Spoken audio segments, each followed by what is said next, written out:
Me llamo Hugo Francisco y voy a hablar sobre las ideas. La filosofía platónica considera que la esencia de las cosas se localiza en el mundo de las ideas. Es decir, para Platón, filósofo griego del siglo V y IV a.C., el mundo material ha sido creado a partir de unas formas o moldes originales y perfectos, a los que llamo ideas. Aunque al hablar de estas no se refería a los pensamientos o conceptos que tenemos sobre las cosas, sino a entidades independientes de la mente humana, que constituyen la auténtica realidad, por eso las consideraba atemporales y eternas. Antes de Platón ya se reconocía a la razón como el origen del conocimiento verdadero.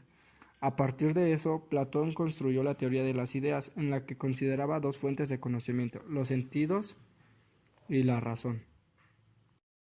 Mi nombre es Arely y voy a presentar las creencias. David Hume, filósofo empirista escocés del siglo XVIII, define la creencia como una idea acompañada por un sentimiento que significa la manera de vivir a esa idea.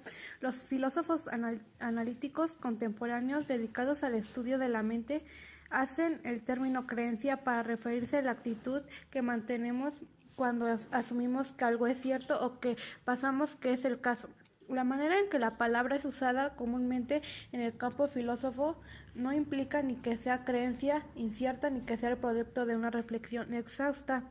Por lo anterior, el concepto puede llegar a ser ambiguo, pues mientras que es ocasionado una creencia es consecuencia de un ejercicio razonado como las de carácter científico.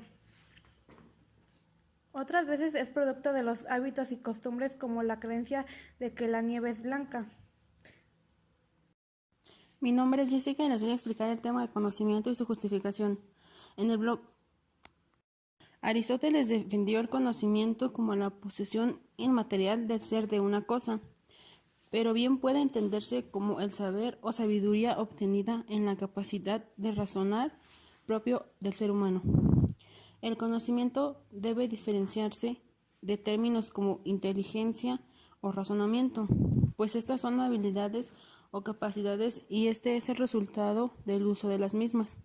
La inteligencia es la capacidad de entender algo y de tal forma resolver un problema, mientras que el razonamiento es la habilidad de ejercitar la inteligencia para pensar de manera estructurada y producir argumentos bien fundamentados respecto a algún asunto.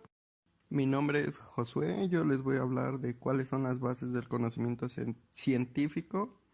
Son 4: observación, experimentación, demostración y crítica subjetiva.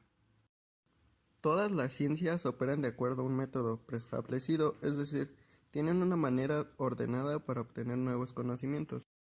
Observación. Lo primero que ha de hacer un científico es identificar el objeto de estudio, fenómeno o hecho a observar. En este entendido y desde el punto de vista filosófico, un objeto de estudio científico no está dado, hay que construirlo desde la observación cuidadosa y constante del fenómeno elegido.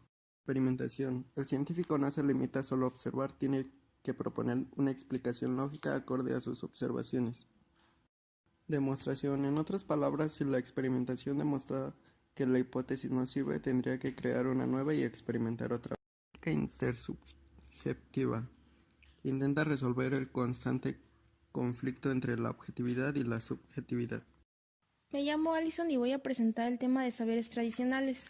De entre ese conocimiento que no depende necesariamente de la razón humana probada sistemáticamente y que tiene la función de proveer el sentido a la vida, es necesario que distinga el del concepto de saberes tradicionales para evitar cualquier confusión con la ideología.